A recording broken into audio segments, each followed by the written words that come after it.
Unraveling a Hidden History, the attempt to make slavery a constitutional right. Join us on a captivating journey as we delve into a little-known historical proposal called the Corwin Amendment, which sought to protect slavery from federal interference. Discover the shocking implications of this proposed amendment and its potential impact on America's constitutional landscape. In this thought-provoking video, we explore how historical redactions and misinformation have shaped public perceptions of the 13th Amendment of 1865, which abolished slavery. Learn about the attempts to conceal historical facts and its connection to the 13th Amendment of 1861. As we navigate through primary sources and historical evidence, we aim to uncover the truth behind suppressed narratives and examine how distortions can influence our understanding of the past. By challenging established notions, we hope to inspire critical thinking and foster a more inclusive, enlightened perspective on America's complex history. This eye-opening exploration doesn't stop at the past. We also address the implications of historical redactions on present-day attitudes. Discover how technological advancements and global information have empowered people worldwide to access knowledge and seek the truth. Together, let's confront the uncomfortable aspects of history to build a more informed and united future. As we shed light on hidden truths, we invite you to question established narratives and embrace the pursuit of knowledge. An unprecedented proposal to shield slavery from federal power's Southern states' secession and the lingering desire to protect the institution of slavery. The 1861 Amendment's intent, implications, and how it was hidden from American history books. The impact of misinformation and historical redactions, and how these redactions can shape the public perception of American history. In this captivating exploration of America's past, we invite you to question the narrative and embrace the pursuit of truth. Together, we'll confront the uncomfortable aspects of history to build a more inclusive, enlightened future. Join us as we journey through the historical corridors, tracing the origins of a controversial amendment and its significant impact on the United States. Learn how the hidden truths of the past have shaped our present and how understanding the whole story can empower us to create a more informed and united future.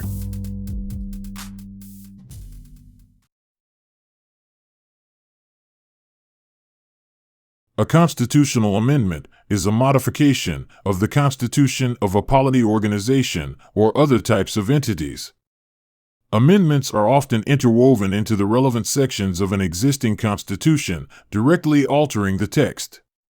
Conversely, they can be added to the Constitution as supplemental additions, thus changing the frame of government without altering the existing text of the document. Most constitutions require that amendments cannot be enacted unless they have passed a special procedure that is more stringent than that required of ordinary legislation.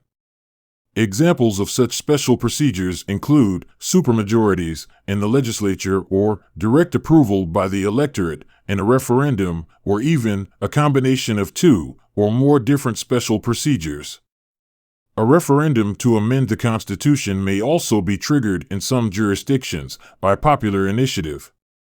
The Reconstruction Amendments are the 13th, 14th, and 15th Amendments to the United States Constitution, adopted between 1865 and 1870, the 5 years immediately following the Civil War. The amendments were important in carrying out the reconstruction of the Southern states after the war. Many Northern politicians saw them as changing the United States from a country that was, in Abraham Lincoln's words, half slave and half free, to one in which the constitutionally guaranteed blessings of liberty would be extended to all the people, including the former slaves and their descendants.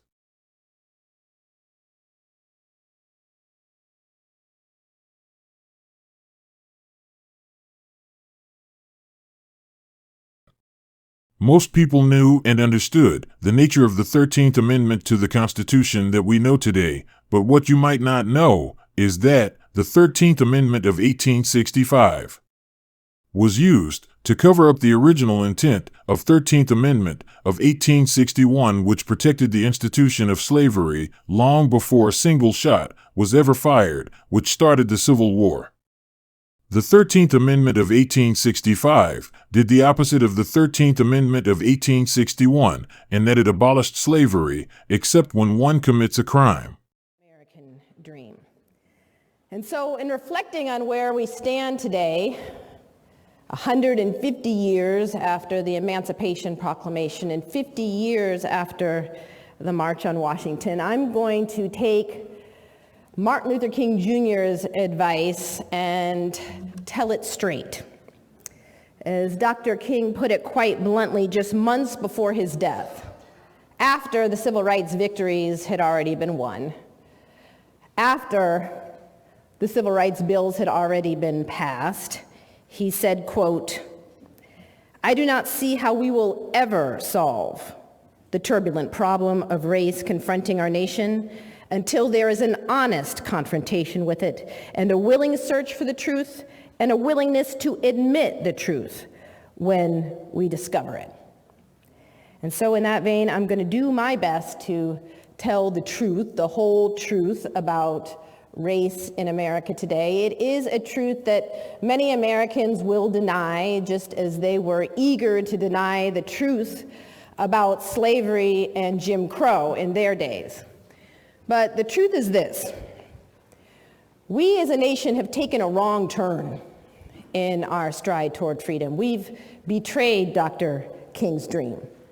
And perhaps nowhere is it more obvious than right here in the city of Chicago. In this great city, President Barack Obama's hometown, a vast new racial undercaste has emerged, though their plight is rarely mentioned on the evening news. Occasionally, we hear about the homicide rate, the violence that has been spinning out of control, not everywhere, but in certain spaces, certain places, certain communities defined largely by race and class. 108 young people were killed in this city last year alone. Hundreds more were killed with scarcely any notice in the media. Just another black man gunned down, another body in the street. When Adia Pendleton was killed, though, the national media took notice, at least for a moment. She was a 15-year-old girl in the wrong place at the wrong time, according to the police. The killing of Adia Pendleton, an honor student shot dead just days after she performed at President Obama's inauguration, became a symbol of the city's stubbornly high homicide rate and something of a pawn. She became something of a pawn in the national debate over gun control. Now, I am grateful, very grateful, that we are having a national debate about gun control, and for the moment, at least, politicians and the media are paying attention to the deaths of black and brown school children, not just white children killed by deranged mass murderers.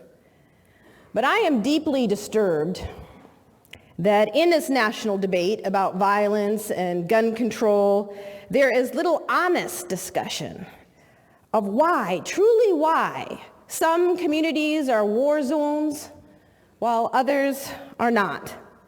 For while I support gun control and background checks and all the rest, let me be very clear about that, I think we have got to admit that the reason that some communities are war zones and some are not is not at bottom about the number of guns in those communities. After all, I live in a community where I've come to learn that many of my white neighbors own guns. But my neighborhood is safe. At bottom, what makes a community safe is not the number of guns, but the number of good schools, the number of good jobs, the number of educational opportunities, the numbers of opportunities people have for living a decent life. Those are the numbers that matter most when it comes to violence. And in Chicago, as in so many other cities and communities across America, a choice has been made. It is a deliberate choice, And it is a choice that has been made over and over and over again. Rather than good schools, we have been willing to build high-tech prisons. Rather than create jobs and invest in the communities that need it most, we have embarked on an unprecedented race to incarcerate that has left millions of Americans permanently locked up or locked out. William Julius Wilson has written an excellent book about the changes that have occurred in Chicago and other communities around the country entitled When Work Disappears. And in that book, he cites statistics showing that when you control for joblessness, the racial disparities and violent crime disappear. In other words, if you compare white jobless men with black jobless men, rates of violent crime are roughly the same. Men who are jobless, particularly chronically jobless, are more likely to be violent. Now, joblessness does not excuse violence by any means. Most people who are jobless do not resort to violence. But what we know, and what is no secret, is that communities that are plagued by exceedingly high levels of joblessness are likely to be violent. But a shift occurred here in Chicago and in communities across America, urban communities, beginning in the late 50s, early 60s, into the 1970s, where work disappeared. It used to be that factories would be located in urban areas near segregated black communities so those factories could have quick and easy access to cheap black labor. In fact, as late as 1970, more than 70% of all African Americans working in the Chicago area held blue-collar jobs, factory jobs. Almost overnight, those jobs vanished. By 1987, the industrial employment of black men had plummeted to 28%.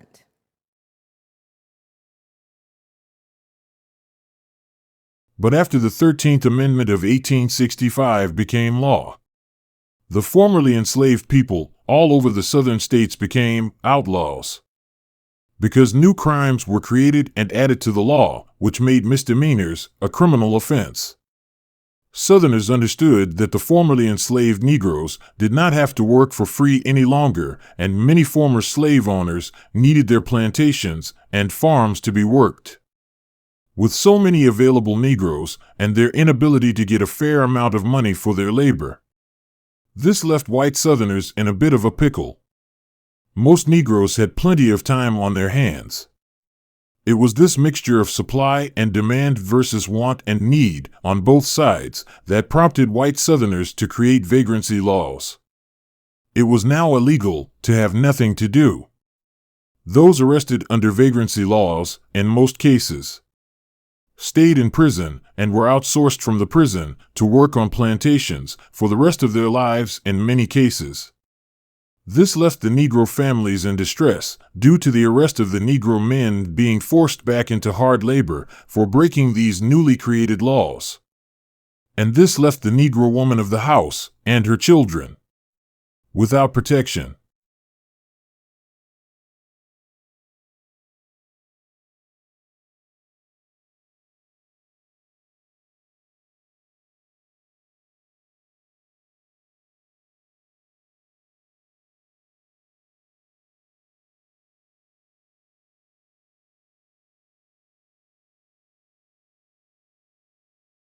I don't think with the rape case of Aunt Reese was that unusual because, first of all, they did not regard black people as humans, first of all.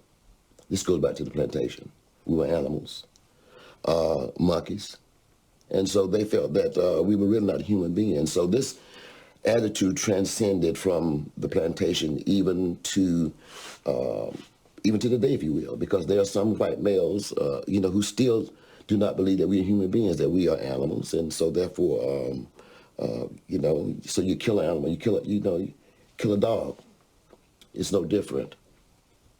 By having the power to have sex with black women when they wanted to, They were in control.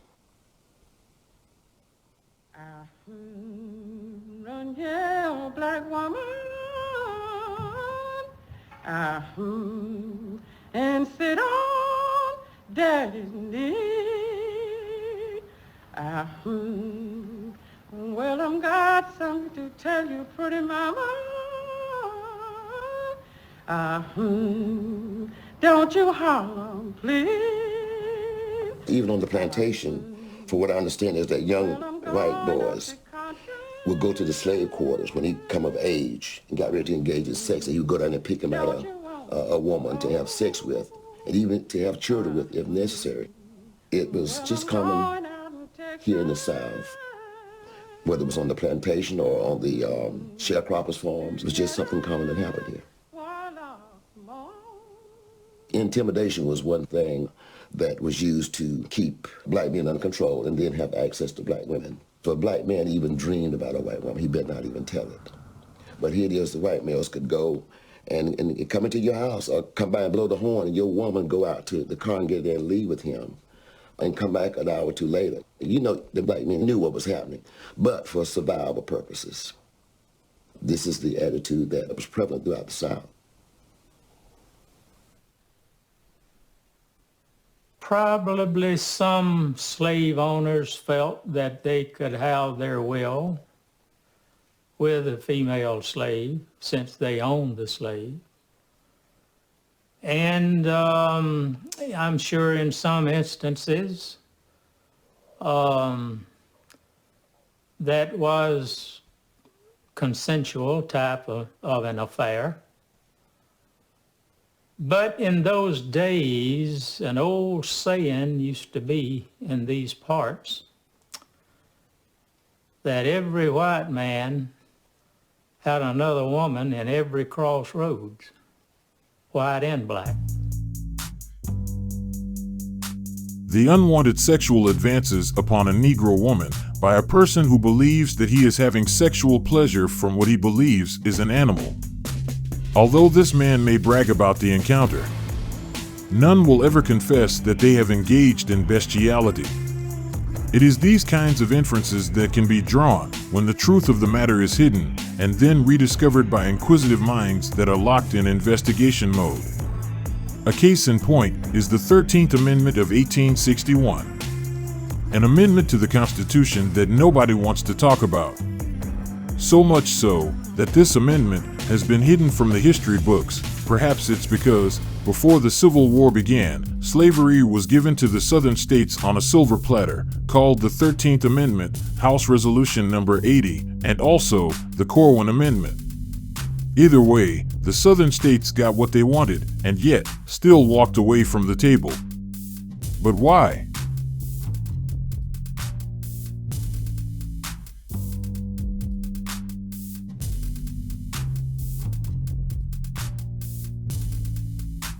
Teach these Negroes a trade and reap the rewards of their labor. We can get rich. How many Negroes do you have? These Negroes are going fast, so get as many as you can. Hurry!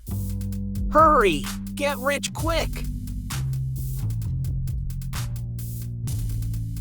And now that the Negro race is pointing back at the atrocities of the past that affect our present time, there is an attempt to rewrite and retell this history in order to hide the truth, which happens to be the source of the guilty conscience of the many who share this genealogical and historical history of the racial injustices that were forced on the Negro race.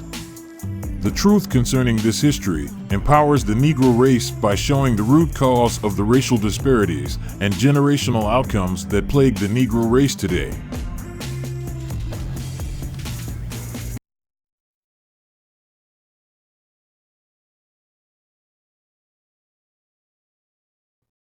Abraham Lincoln was a member of the Whig political party during the 1830s and 1840s.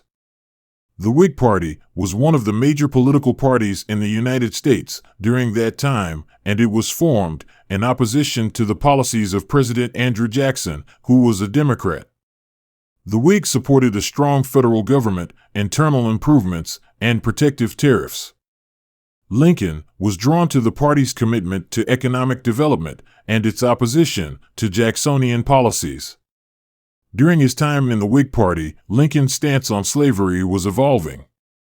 Initially, he didn't focus much on the issue of slavery, and his primary concerns were economic and developmental policies.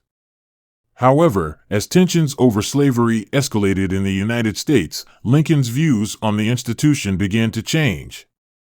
Lincoln was morally opposed to slavery, viewing it as an evil and unjust system. In the early 1840s, he became more vocal about his opposition to slavery and spoke out against it during his political career. He believed that slavery was incompatible with the principles of the Declaration of Independence, which stated that all men are created equal and endowed with certain inalienable rights. While in the Whig Party, Lincoln did not take a leading role in advocating for abolition or immediate emancipation. Instead, he focused on containing the spread of slavery to new territories and states. He supported the idea of the Free Soilers, which meant that he wanted to prevent slavery from expanding into the Western territories, not necessarily abolishing it where it already existed. The Free Soil Party was a short-lived political party in the United States that existed from 1848 to 1854. It emerged as a response to the expansion of slavery into the newly acquired territories from the Mexican-American War. The party's primary goal was to oppose the extension of slavery into those territories and advocate for the free labor system in the West. The Free Soil Party played a significant role in shaping the political discourse around the issue of slavery and the expansion of slavery into the Western territories. It laid the groundwork for the emergence of the Republican Party, which later became one of the major political forces in the United States and eventually contributed to the abolition of slavery with the election of Abraham Lincoln as president in 1860. The Free Soil Party had a higher concentration of abolitionists in its ranks compared to the Whig Party. The Free Soil Party was explicitly formed as an anti-slavery party, and its primary goal was to oppose the extension of slavery into the Western territories. As a result, many abolitionists and anti-slavery activists found a home in the Free Soil Party. Abolitionists were individuals who actively advocated for the immediate and complete abolition of slavery in the United States. They believed that slavery was morally wrong and sought to end the institution through various means, including political activism, direct action, and social reform. Abolitionists were instrumental in the broader anti-slavery movement and played a crucial role in shaping public opinion and pushing for legislative changes. Some well-known abolitionists who were associated with the Free Soil Party and the broader anti-slavery movement include Frederick Douglass, an escaped slave who became a prominent abolitionist, author, and social reformer. He advocated for the abolition of slavery and civil rights for African Americans. Harriet Tubman, another escaped slave who became a conductor on the Underground Railroad, helping other enslaved people escape to freedom in the North. William Lloyd Garrison, a prominent white abolitionist who founded the anti-slavery newspaper, The Liberator, and co-founded the American Anti-Slavery Society. Sojourner Truth, an African-American abolitionist and women's rights advocate known for her powerful speeches and writings. John Brown, an abolitionist who believed in armed insurrection against slaveholders. He led the unsuccessful raid on Harper's Ferry in 1859. Harriet Beecher Stowe, author of the novel Uncle Tom's Cabin, which portrayed the cruelty of slavery and became a bestseller that contributed to anti-slavery sentiment. While there were some Whigs who were also opposed to slavery, the party itself did not have a clear anti-slavery stance as part of its platform. The Whig Party was more focused on economic issues, internal improvements, and a broad coalition of interests, which included both pro-slavery and anti-slavery factions. As a result, abolitionists found the Free Soil Party to be a more suitable political platform for their cause, as it was explicitly dedicated to opposing the expansion of slavery. In 1859, Ohio Representative Thomas Corwin proposes a constitutional amendment in the House of Representatives, called House Resolution No. 80, this amendment later known as the Corwin Amendment. The main goal of the amendment was to address the growing tensions between the northern and southern states over the issue of slavery. In 1860, House Resolution 80, the Corwin Amendment, is passed by the 36th United States Congress on March 2, 1861, during the last days of President James Buchanan's administration. The amendment reads, "No amendment shall be made to the Constitution, which will authorize or give to Congress the power to abolish or interfere within any state with the domestic institutions thereof, including that of persons held to labor or service by the laws of said state." The Corwin Amendment was then sent to the Senate for approval. President James Buchanan signs the Corwin Amendment, making it one of the proposed amendments to the Constitution. At this critical juncture, the historical backdrop was set, and a momentous event was about to unfold. Coincidentally, as President Buchanan signed H.R. 80, the incoming president, Abraham Lincoln, was delivering his inaugural speech. The two events occurred in close succession, marking a significant turning point in American history. The Corwin Amendment, as it came to be known, proposed constitutional protections for slavery, aiming to prevent Congress from interfering with the institution of slavery within individual states. In this deeply divided nation on the verge of a civil war, the amendment sought to address the growing tensions between northern and southern states over the issue of slavery. However, despite its passage through Congress and presidential approval, the Corwin Amendment faced an uncertain fate. The secession crisis and the outbreak of the Civil War reshaped the political landscape, altering the course of the nation's history. The Corwin Amendment fails to receive the required ratifications by 3/4 of the states, and it does not become a part of the Constitution. As the war progressed, President Lincoln faced the daunting task of preserving the Union and decided to take a different approach toward slavery. The Emancipation Proclamation of January 1, 1863, declared the freedom of enslaved individuals in Confederate-held territory, and it marked a significant step towards ending slavery. As did the First and Second Confiscation Acts, which were passed by Congress over the prior 2 years. Subsequently, the Second 13th Amendment emerged, aiming to abolish slavery and involuntary servitude throughout the United States. The amendment garnered strong support and went through the legislative process.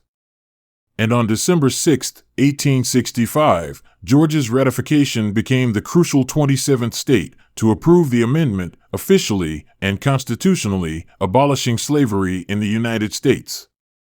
In the end, the journey from Thomas Corwin's H.R. 80 to the Second 13th Amendment demonstrated the dynamic and transformative nature of American politics and its society during a period of intense turmoil. The shift from an amendment seeking to protect slavery to one that abolished it marked a pivotal moment in the nation's history, signifying a triumph over a divisive and contentious issue. That sounded good, right? It seems to me that the United States could have allowed this narrative, but instead. Historically, this narrative didn't see the light of day. By reason that this historical truth was discovered and not taught in a public school setting. This history is not open to the interpretation of those who see the deceitful nature of this hidden truth. This is the reason why, as it was said by Michelle Alexander when she recited the Reverend Dr. Martin Luther King, and said, "I do not see how we will ever solve the turbulent problem of race confronting our nation until there's an honest confrontation with it, and a willing search for the truth, and a willingness to admit the truth when we discover it." Today, the state of Florida has decided to camouflage the truth under the cloak of a false narrative, as it was also done with the 13th Amendment.